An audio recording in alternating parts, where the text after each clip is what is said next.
A Town Square media station, Tide 100.9, and streaming on the Tide 100.9 app. If you're looking for a traditional banking experience with a banker who calls you by name, we invite you to get to know our friends at Bryant Bank. Bryant Bank customers enjoy online banking accessible around the clock to give you the freedom and flexibility to bank your way, all backed by people who you know and trust. Get to know your Bryant banker at one of the 4 locations right here in Tuscaloosa. Bryant Bank, equal housing lender, and of course, a member of the FDIC. You are about to be locked in on the Stingray Show, and coming up on this edition, we are going to be taking you back in time to the Bayou of LSU and talk with a former LSU quarterback who before that was also a Major League Baseball star with the Florida Marlins. Josh Booty will join us on this edition of the Stingray Show. Guys, we've got a lot to cover, so let's get things rocking and rolling right here on the Stingray Show. Hi, this is Tim Brando with a reminder. Those of you on Tide 100.9, look out, you're about to feel the buzz of Stingray. This is Stephen Ray, a.k.a. Stingray, coming to you live from Tuscaloosa, Alabama. I'm Heath Hopkins. I'm here in DeSoto County, Mississippi, right outside of Memphis, Tennessee. You know, Mark, I'm going to put you on the spot. Do you feel that responsibility to pay it forward and give some kid a chance coming up in the ranks, kind of like Tony did for you? Why do you think I'm talking to Stingray tonight? Thank you, man. I appreciate that. No, I mean, look, no. Hey, Stingray, here's the deal. When you get involved with Texas, it's like getting married to a stripper. and let me explain this. It looks good, kind of sexy on the surface. Yeah, but then you get the baggage, you get the drama, you get all that eventually comes with it. And that's what you get with Texas, and that's what the Big 12 learned. And Heath, any thoughts on our show moving forward? Hey, to everyone in Tuscaloosa listening here on Tide 100.9. With the Stingray Show, if you don't like it, you better learn to love it, because it's the best show going today, baby. Woo! It is Girl Scout cookie time, and if you guys like Girl Scout cookies, Strange Brew Coffee House now offers Girl Scout cookie frappes at all locations, including Samoa, Thin Mint, and Tagalong. Delicious frappes are made with real Girl Scout cookies. Strange Brew Coffee House can be found at the University of Alabama campus, also up in Tupelo, Mississippi, if you are heading up there to Tupelo, or their home location over in Starkville, Mississippi. Go by and get a delicious Girl Scout cookie frappe today at one of the Strange Brew Coffee House locations. And ladies and gentlemen, with all of that, we want to welcome you inside yet another edition of the Stingray Show. And we are about to dive into a really fun show because our guest not only played football, but he also had a career in Major League Baseball with the Florida Marlins. You know, Stephen, I briefly met our guest years ago at a tailgate. He was in the minor leagues at the time. We were the same age. I think we're both going to turn 21 this year, right? Yeah, I think that's correct. But anyway, I'm really looking forward to talking to him. You know, he got to do professional sports on 2 sides with baseball and football. So I look forward to talking about all that. There's some fun things I want to ask you. Now, let's start off with his career at LSU. He passed for almost 4,000 yards in 2 seasons at LSU with 24 touchdowns and was under the head coach of Jerry DiNardo and then the GOAT Nick Saban down at LSU. Ladies and gentlemen, please help us welcome to the Stingray Show, Mr. Josh Booty. Josh, how are things going with you, sir? Man, wonderful. I appreciate you guys having me on the show. I get to do a lot of these things, but this one looks like it's going to be a little bit more fun than the rest. Thank you. I appreciate that, man. Oh, yeah. I'm looking forward to it.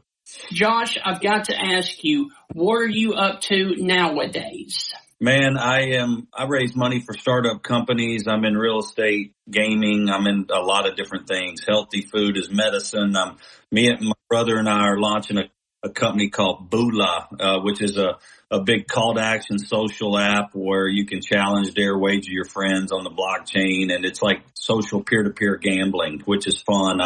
We're launching a big B2B play where we're partnering with retailers to create like fun challenges for their brand. So, for instance, Taco Bell or McDonald's did Monopoly back in the day. We're trying to bring that into a social environment now and kind of up to date that type of corporate challenges for customer bases, employee bases. But that's, I do a ton of different things business wise. I'm a part of several golf societies. I do a lot with golf. I'm part of the National Quarterback Club at our event last week in Scottsdale, where we honor college player of the year, high school player of the year, and induct NFL guys into our club, which is really fun.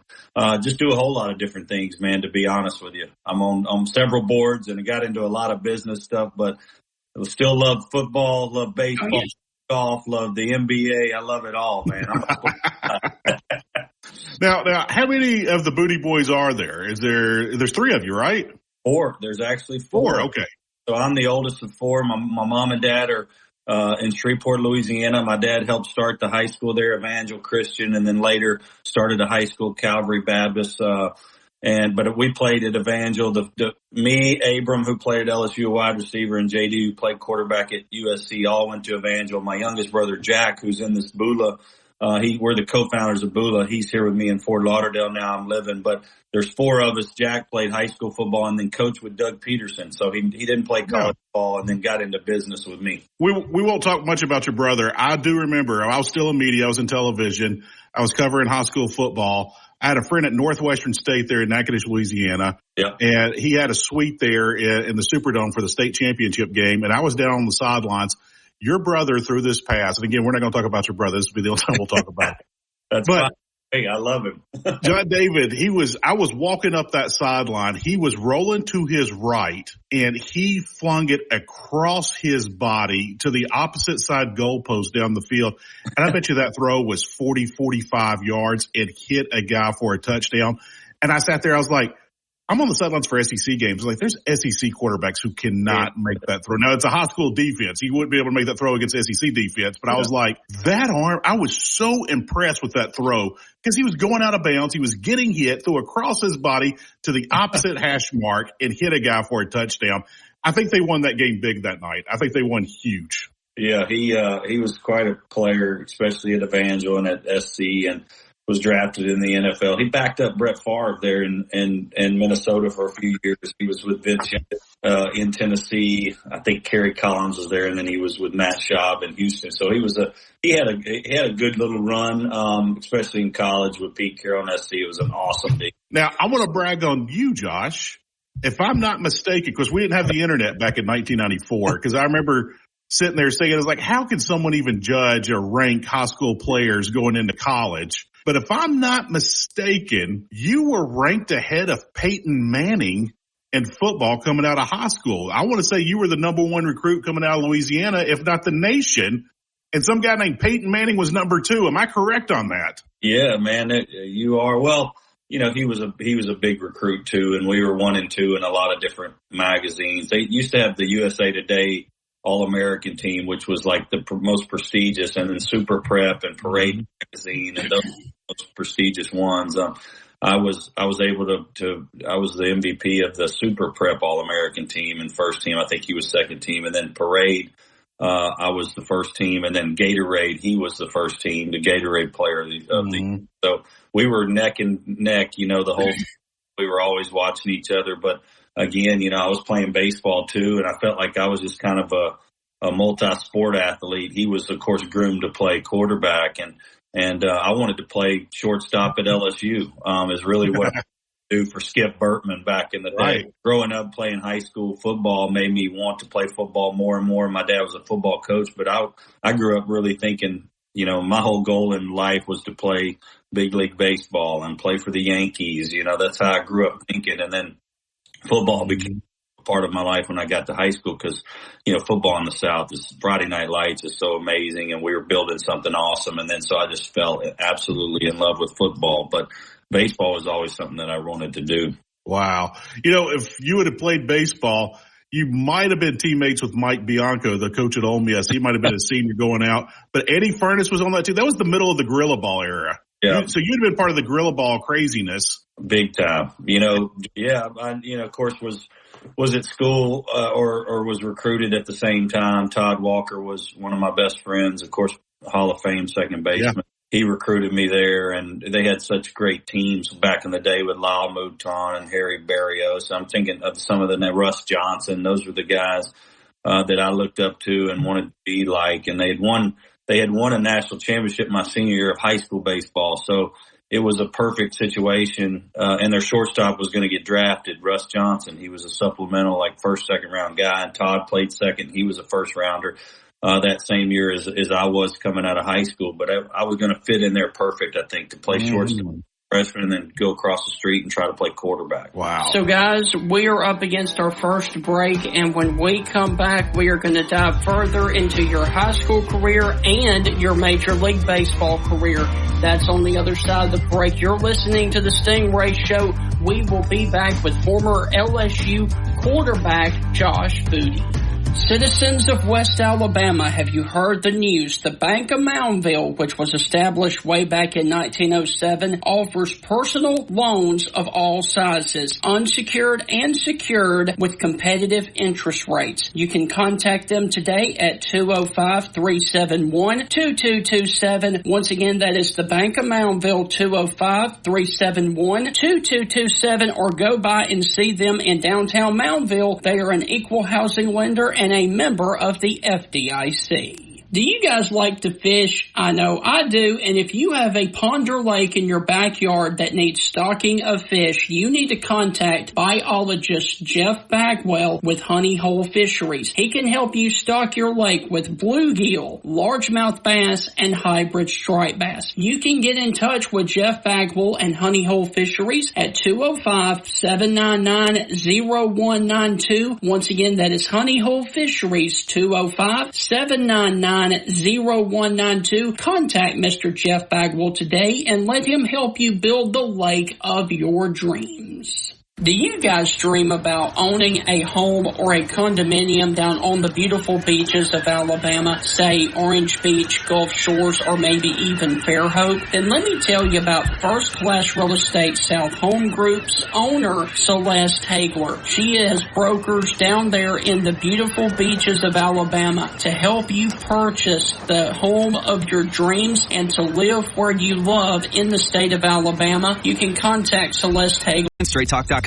For network management practices, visit StraightTalk.com. Device off rents 41424. In-store activation on single Silver Unlimited plan or higher required. Family plan discount with 4 lines, all on the Silver Unlimited plan. Taxes and fees apply. The best station in the state, breaking down Alabama sports. Tide 100.9 and streaming on the Tide 100.9 app.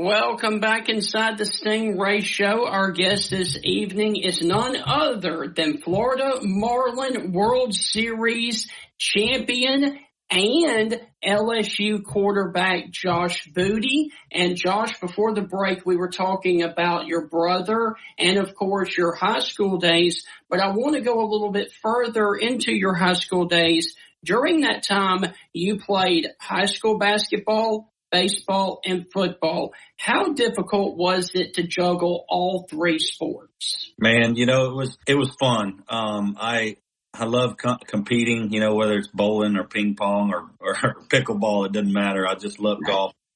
I love it. So whatever sport was getting organized, games, that's what I wanted to be a part of. And if there wasn't a game, where I was wearing a uniform, it was always a game around the house with all the kids. I think that's the difference between kids these days is they've got so much organized that they don't play in the yards like we used to. Yeah, I agree. There's 8-year-old kids playing 80 baseball games in the summer and they're traveling like crazy. Well, they don't have to play in the yard anymore because they're always doing, games on the weekends and travel ball. And I think we didn't have all that. We were lucky to probably play 12 games a summer in baseball when I was growing up, but everyone was like that. So we organized a lot in the backyard and had a lot of fun. And that's where I think began to grow as an athlete, however you want to call it. I mean, we were just always playing something, and I always wanted to be the best and would challenge myself, and was always kind of blessed to throw, to be honest with you. And that made me a good infielder. It made me a good pitcher. It made me a good quarterback. I could always throw. I couldn't jump, so I had to leave out. So, Josh, a quick follow-up to that. As a senior in high school, you were named to the U.S. Junior Olympic national team in 1993 and won the silver medal. How did that opportunity come about, and what was that experience like for you? Who'd you guys lose to? Cuba. Oh, well, fair enough. It was a crazy story, and I tell this one a lot, actually. I'm kind of glad you asked because it's a fascinating deal. I got invited to play in the Junior Olympics in San Antonio, Texas on off Olympic years. And they take the north, south, east, and west. They take 18-year-olds and below, and they play, they do all the sports that summer Olympic sports. We were in the same hotel as the basketball players, and it was like Jerry Stackhouse and all, Carter and all these guys. And I'm like, man, these guys are humongous guys, but we were the baseball guys. And I was there with Alex Rodriguez and Paul Konerko. Both those guys hit 500, 600 plus home runs. Uh-oh. He must have gotten a call. He'll be back. Ouch.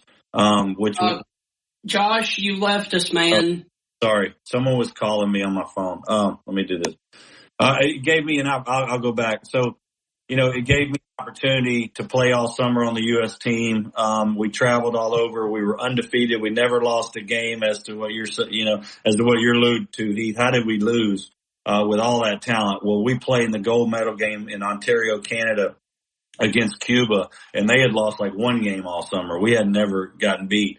And, it came down to the last game, and they beat us 4-1. We had one hit, and Paul Konerko hit a bomb down the left field line that hit the left field foul pole about a foot over the fence. That was our only hit. The guy struck out 17, and we're like, who the heck is this cat? He just made us look bad. We got dudes, right? And, yeah. And, 2 years later, that guy was Livan Hernandez. 2 years later, he wins the World Series MVP for the Marlins, pitching against the Indians in the World Series, which I got to be a part of that 3 years later in Miami. But Livan Hernandez, of course, a Cuban defectant. You could watch their show. Him and El Duque, Orlando Hernandez, defected and took boats over to the U.S. to play in Major League Baseball. But he was the one that beat us, and 3 years later, he was the World Series MVP. So we didn't feel so bad after that. So, Josh, I do want to ask you, after that success that you had there in the Olympics, you were drafted 5th overall by the Florida Marlins and decided to put football on the back burner. How difficult of a decision was that for you to give up college football for the major leagues? Yeah, it was big. I had to give up college baseball too. And I said I'd always wanted to be playing for the Tigers, down in Baton Rouge, and Alex Box with Skip Bertman. And so that was big too. I knew I wasn't ever going to play college football or baseball, and I thought it would be over. And so it was very tough. I remember the day that I committed to go sign with Marlins. My agent, Jeff Morad, and Lee Steinberg were representing me, and they said, well, you've got leverage because you're football. Let's get you the most ever signing bonus in baseball history. And I say all that to say this: that's what it took for me to leave football, because I wanted to play football so much. And so when they decided to give me more than anybody had ever gotten in an amateur draft, I was like, that's my sign to go play baseball, and I couldn't give it up. my dad's a preacher and a coach, and we hadn't been around millions of dollars and a chance to sign for $1 million plus and have like big league call-ups in my contract and different things of that nature was huge for me as an individual, as an athlete. And I'm like, you know what, I've gotten to this point for a reason. Let me sign. And then if it doesn't go well, I'll try to go back and play football. But I signed a no football clause, which was a big deal where I couldn't play football for 5 years. And that's, I went on my way to play pro baseball and thought I might never play football again. I wasn't sure. Josh, you talked about, competitive ball, travel ball, elite ball, wherever you are in the country, you call it something different. With that, do you think kids are playing too much? What do you think the ideal thing is? And I'll go on and answer first. I purposely have tried to keep my kids out of competitive ball. We've dipped our toe in it a little bit here and there. But I've tried to keep my 4 children out. But with that, I heard a coach say, and he's an old retired guy, he said, you should be playing about 30, 35 games a season. And after that, you need to be shutting it down. You need to be practicing and developing more than playing games. Your thoughts? I like that approach. I think they overdo it. The parents get involved in wanting to win championships and trophies and rings. They have all these rings now for the little leaguers. It's like a little too over the top. I'm telling you, one good thing is that the kids are seeing better pitching, and more pitching than we used to see. So I think it elevates you as a player to see good pitching over and over and over and deal with that and get at bats, but I think, also those young kids are throwing breaking pitches too soon, and they're overworking these kids because they're going to want to win a championship and they're going to throw their better pitchers. And so there's a real concern there for arms. And I always wanted to keep my arm healthy. And that's one of the things my dad, he didn't even let me throw a breaking ball until I was a junior in high school, off the mound. And I think it really helped me, never have a sore arm, never complained about a sore arm. I was always throwing, but it was with the right technique. And I think a lot of kids, they don't get coached the right. Or they get overused. And so I worry about the pitchers more than I do like the position players. It's just want to protect the kid. If you're a position player and never pitch, play as many games as possible. It's like being in the backyard, except it's organized, I think. But if you're a pitcher, you don't want to overwork those kids or have them throwing a bunch of off-speed stuff when they're 11 years old, because even like Dr. Andrews said, there's never been more arm injuries, arms at a young age than we've ever seen before. But it's because kids are playing more games at a younger age. I mean, they're playing more games at 10 years old than the LSU's playing in a regular college baseball season. So insane. It's insane. It is. Josh, I'll ask you this. I was a young guy. My career ended in junior college. Obviously, I wasn't good enough. But being arrogant like all baseball players are, you always sit there. You'll see a guy pitch, and I remember seeing Kirk Presley pitch. Top pick for the Mets back in the early '90s. And I saw him pitch, and I was like, well, he might be better than me today, but I could still hit him. I always had that attitude about it. Yeah. Who was the first guy that you saw on a baseball field that you knew that was better than you? Because all of us baseball players are arrogant, but we always come across that guy like, oh, wow, he's good. That guy's awesome. These guys, you see different things from different players, and like you go, I can hit this guy, and you can't. It's like I faced John Smoltz and guys like that where I was like, whoa, these guys are really, really good. But I'm thinking if I have the right approach, I can get a knockoff. Right. Or, when I showed up to the Olympic deal and A-Rod he had already been the first pick overall, 1-1, first pick, first round. And the first day we showed up, I'm out there taking grounders at shortstop with A-Rod, and I'm a junior. He was a senior. He was a year ahead of me.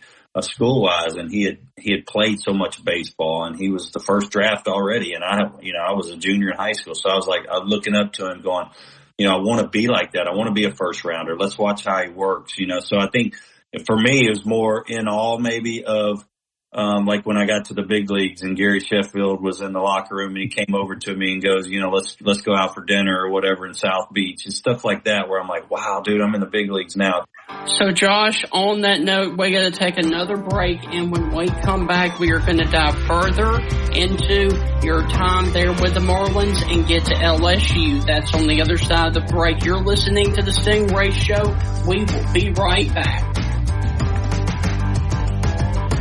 Strange Brew Coffee House continues to roll out brand new drinks, including the Yosemite, which is white chocolate and roasted marshmallow. Doesn't that sound amazing? You can find Strange Brew at 1101 University Boulevard right there on the Strip at the University of Alabama campus. And hey, did you know that you can get Strange Brew delivered to your door? Check out StrangeBrewCoffeehouse.com for all the Strange Brews bags of coffee, K-Cups, mugs, shirts, and a whole lot more right there at StrangeBrewCoffeehouse.com. Are you guys in the mood for community goods and great barbecue? That's what you'll find at the Coker Market, located in Coker, Alabama at the four-way intersection off of County Road 140. Their hours of operation are Wednesday through Saturday, 11 a.m. until 7 p.m., and their menu items include the Midnight, which is smoked ham, smoked pork, Swiss cheese, Creole mustard, mayonnaise, and a pickle, grilled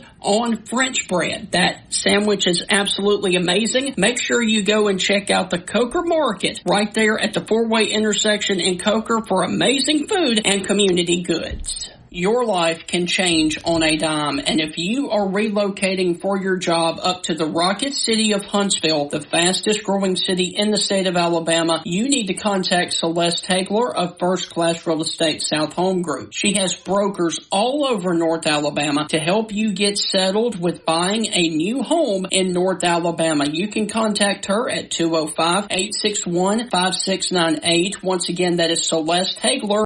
Clean. Don't forget my bag. Nice. Febreze fabric spray. It's just that easy. Now we can both breathe. Happy Febreze. La la la la la. Follow the Crimson Tide on their journey to another national championship. Touchdown, Alabama. On your home for Alabama sports, Tide 100.9 and streaming on the Tide 100.9 app.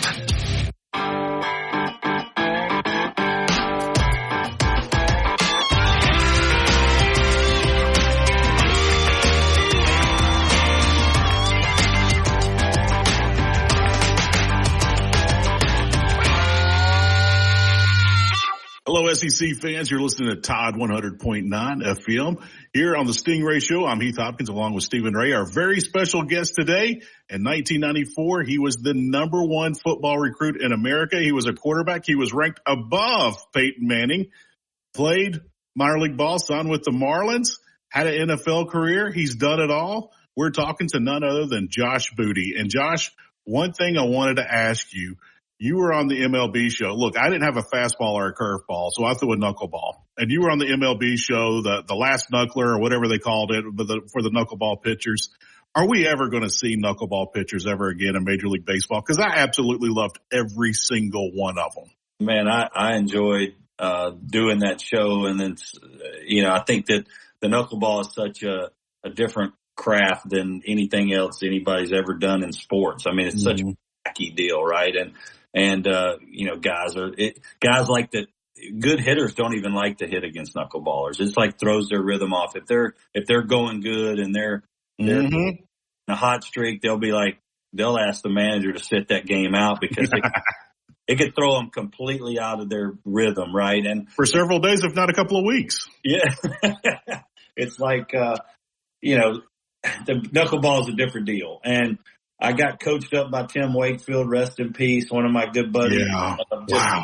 Him and his wife, actually, crazy story about him and what he had to endure. But what a superstar he was. And I grew up watching Charlie Huff. He's a buddy of mine a little bit. And he was with the Marlins. The first day I ever signed with the Marlins, I went in the locker room, and he's sitting on the couch. This is in 1994 in the summer. Sitting on the couch in the locker room with a cigarette, and he goes, "Oh, you're the young drafted kid, huh?" And I go, "Yeah, but what's up?" And he goes, "You want to play golf with me tomorrow?" And he's smoking cigarette in the locker room. I'm like, God, this is unbelievable. This is grown men. I come from Evangel Christian and Street. Right. Now I'm in a locker room with Sheffield and Charlie Huff and Benito Santiago and all these guys. And I'm like, this is pretty cool, man. I want to stick around here a little while. But anyways, I think Charlie Huff and Phil, the Necro brothers, of course, and Art, who was they did the show because R.A. Dickey had just won the Cy Young Award. And the Cy Young Award, of course, is for the best pitcher in baseball every year.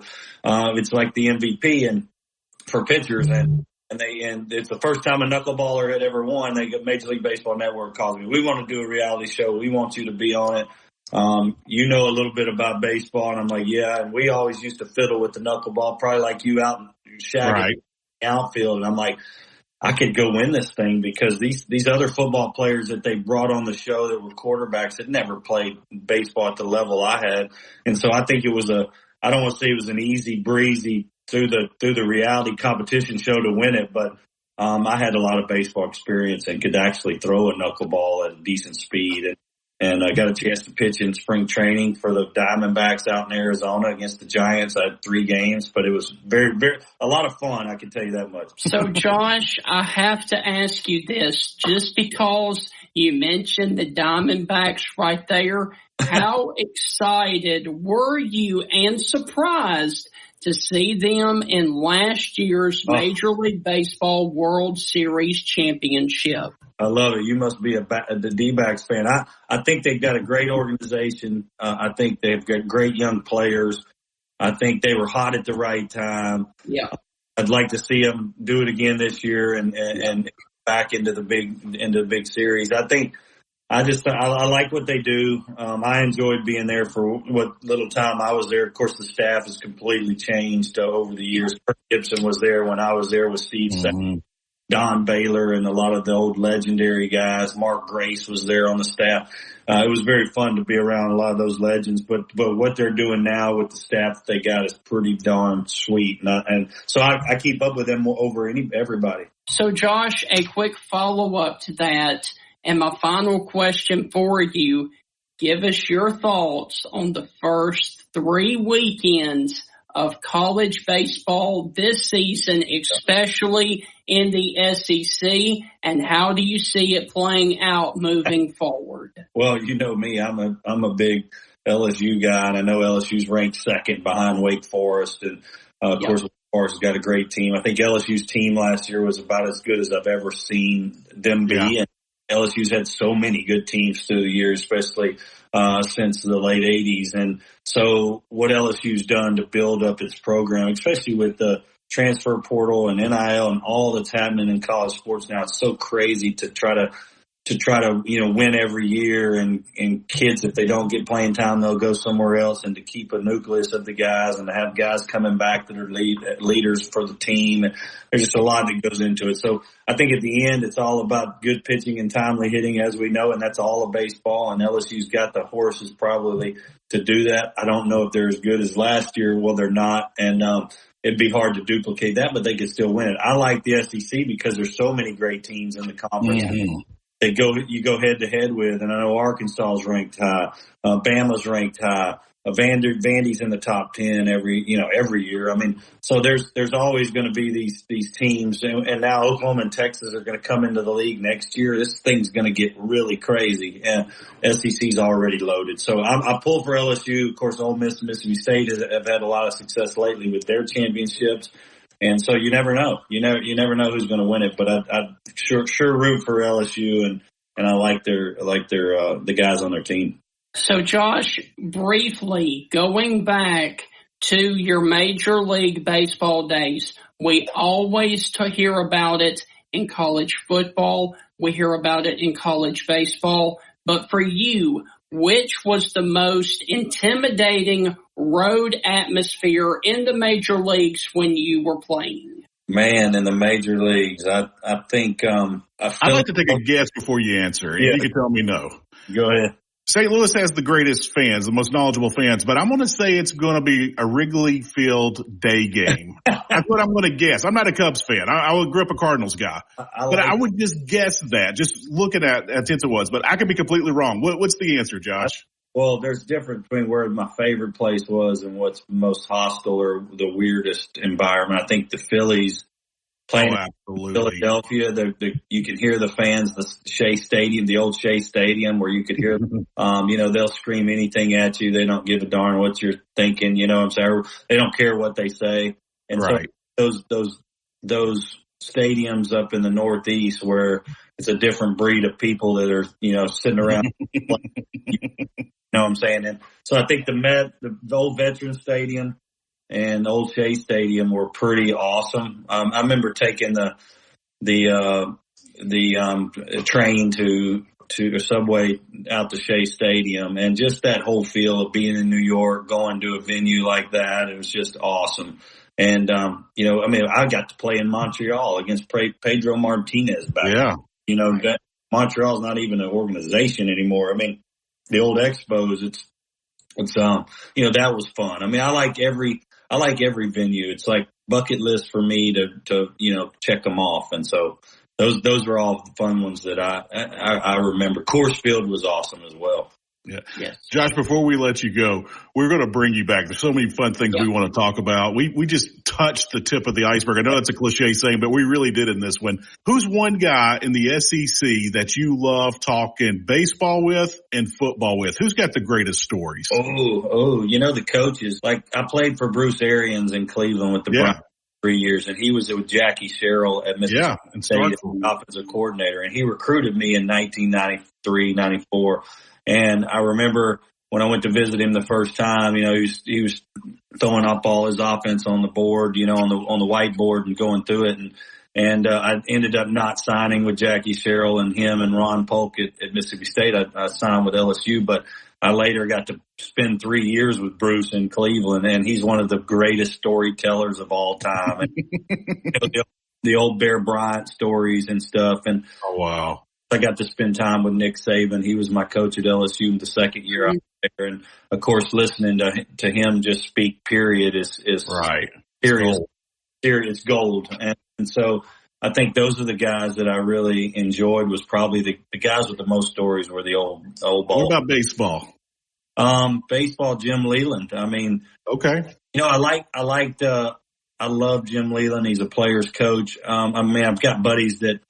Kevin Millar is one of my best friends. Nice. We were roommates for 3 years. He has his own show on the network, on Major League Baseball Network, and he's funny as hell. I think, him and I probably have the most shared stories and through the years of any athlete that I've ever been around, in baseball or football. And he's a real character. So I always kind of point towards Kevin as probably having more fun with him than anybody else. So, Josh, look, man, I know that you were on a time crunch. We will call this part 1 with Josh and then next week, when we get more time with you, we will have a part 2 with you talking exclusively about your time there at LSU.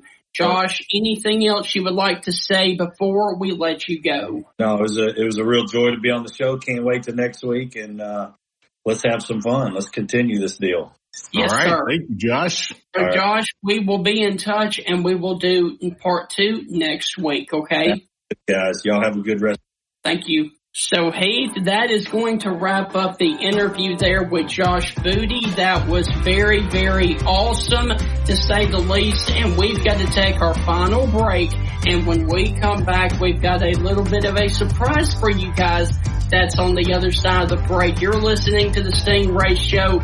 We will be right back. If you're looking for a traditional banking experience with a banker who calls you by name, we invite you to get to know our friends at Bryant Bank. Bryant Bank customers enjoy online banking accessible around the clock to give you the freedom and flexibility to bank your way, all backed by people who you know and trust. Get to know your Bryant banker at one of the 4 locations right here in Tuscaloosa. Bryant Bank, equal housing lender, and of course, a member of the FDIC. Since 1999, residents of Tuscaloosa has depended on this butcher shop and grocery store. I'm talking about South's Finest Meats. With their specialty meats and fresh to frozen bulk vegetables, you can prepare delicious home-cooked meals all week long. At South's Finest Meats, customer service is their number one priority, and when you shop with them, you can expect to be treated like an MVP. Go by and check out South's Finest Meats at 3201 10th Avenue right there in Tuscaloosa. South's Finest Meats, the official sponsor of the Stingray Show. Residents of Tuscaloosa, are you guys upsizing, downsizing, looking for college housing,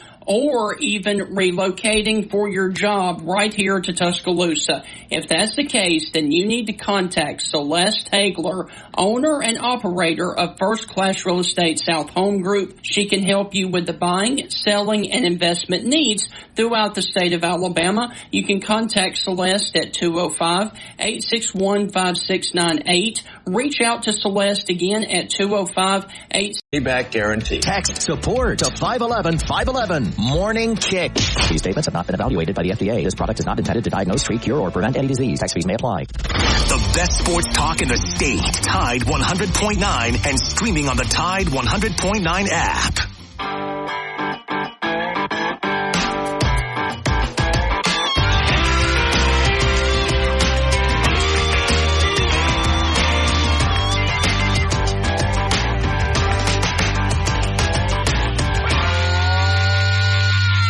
Welcome back inside of our final segment right here on the Stingray Show. Guys, we just finished up part one of the interview with former LSU and Florida Marlins Major League Baseball and football quarterback Josh Booty. That was part one. Like I said, part two will be sometime next week. And Heath, the main thing about our show is what makes it so unique are the interviews like we just played for you guys right there with Josh Booty. Yeah, you know, a lot of people might remember Josh from his NFL days or maybe his MLB days or did his recruiting days or being the first quarterback for Saban at LSU or whatever it might be, or his brothers, Abram Booty and John David Booty or even Jack Booty.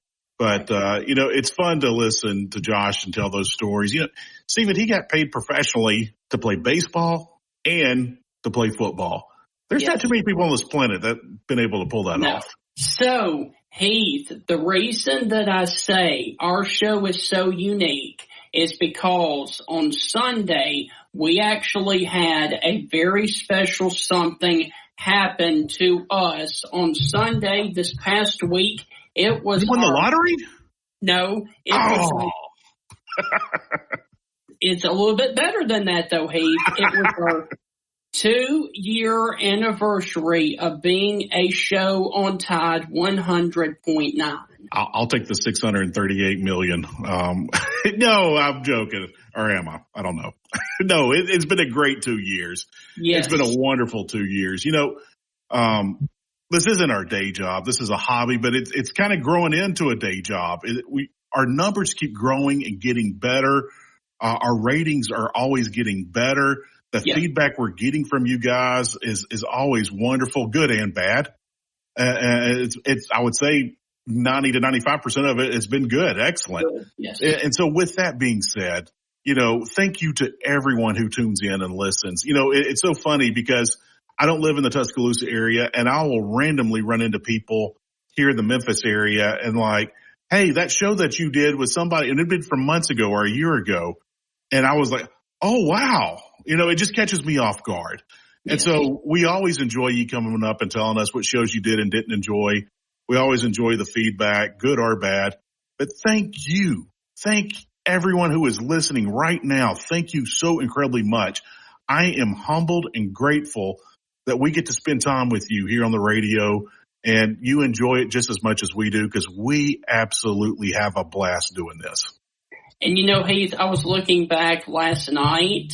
Our first shows that we did here on Tide 100.9, they were not in the ideal time slot, and we still were able to grow from a 2-day-a-week show to now a 5-day-a-week show surrounding Alabama sports. Obviously, Alabama sports knocks us off sometimes, but we are scheduled for 5 days a week.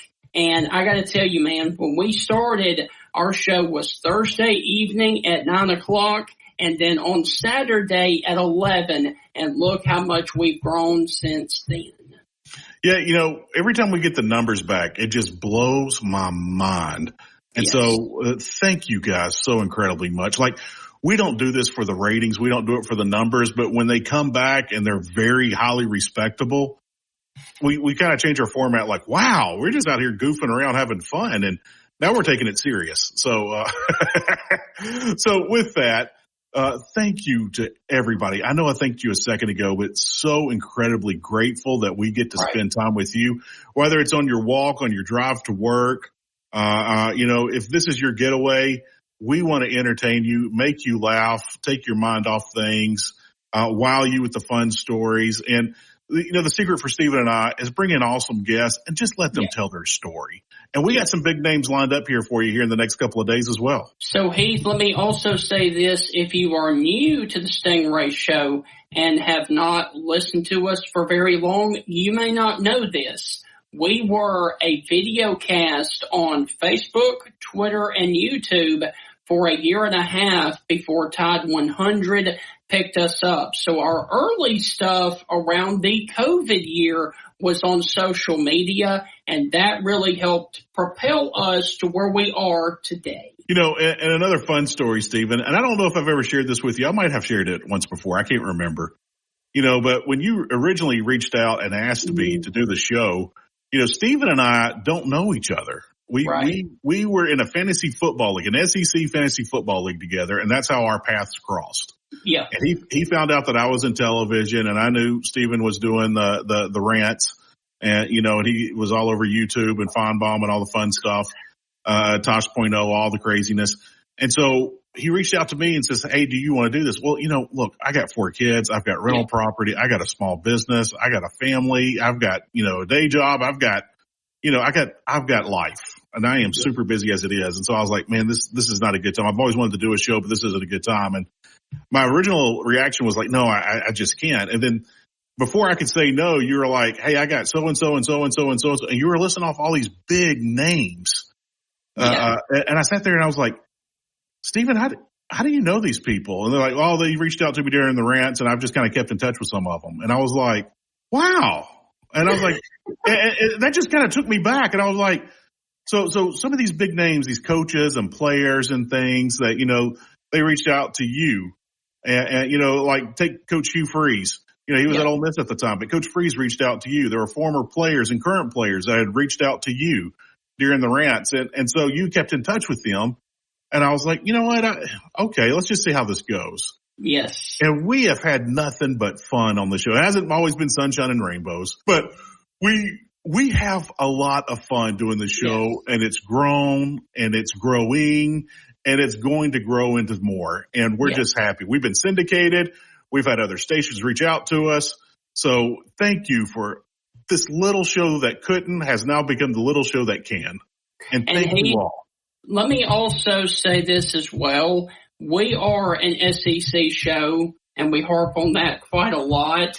But with that, I would like to also say our ultimate goal is to be on in at least every single state in the Southeast. We want to be an SEC regional show, and that is our ultimate goal with this show moving forward.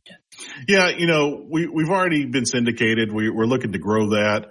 And, again, we want you guys to know what's going on all across the SEC. We don't want it to be slanted. Now, of course, if there's big news like Coach Saban retiring, well, that show's going to be eaten up by more of Alabama things that day. Yes. If a coach gets fired, if Sam Pittman gets fired at Arkansas next year, well, of course, that's going to take up a lot of the show. Within the next couple of days, who they might hire will take up some of those days as well. But we want to kind of keep it balanced. We want you guys to kind of fill in the know. But more importantly, we want you guys to hear the great stories that these people talk about. We want you, when they talk about, oh man, we were getting blown out of Alabama. We were losing by 42 in the third quarter, and coach was putting in, walk-ons at that time, and we were just over there, we want you to hear those stories and laugh. Yeah. We want you to hear all that. We want you to hear what happened at practice back when, Gene Stallings was just berating somebody and it made them a better person and they became best friends out of it. We want you to hear those stories because those are the stories that we like too. And Heath, eventually, and every now and then, we will throw you a curveball and talk with former wrestlers as well, just simply because we can and we do. You know, someone asked me this at Sunday school, and it was a fun question. They said, who's someone random that you would love to have on your show that, you know, is not related sports-wise or wrestling-wise? And I was like, oh, the list is long. And then someone across the room in another conversation said Dolly Parton. And I was like, I would absolutely love to have, even if it was just for a segment, you know, but just to have Dolly on. She is just so over the top. You ever see any of her interviews or anytime she does shows? She steals the show. She's absolutely hilarious. So we want to grow into that one day and bring in more people. I don't know if we'll ever get Dolly, but gosh dog, I hope we do. I'd skip my own birthday for that one. Hey, I'm putting you on that one right now. Homework for Hopkins. All right. Well, let me see what I can do. All right, guys. So that's going to do it for this edition of the Stingray Show. We hope that you guys have thoroughly enjoyed it with Josh Foodie Part 1. And next week, we, of course, will have Josh Foodie Part 2 whenever we can nail that down. Heath, any final thoughts? Because we got to sign off here in about 30 seconds. If you ever hear a show that you like or kind of like, I can promise you the podcast is a million times better. We have to narrow down the show. There's so much more in-depth storytelling. Sometimes we cut part of the story out. Sometimes we leave all stories out, a complete story out, as one of our guests might say. If you ever hear a guest that you like, check out the podcast. It is a trillion times better.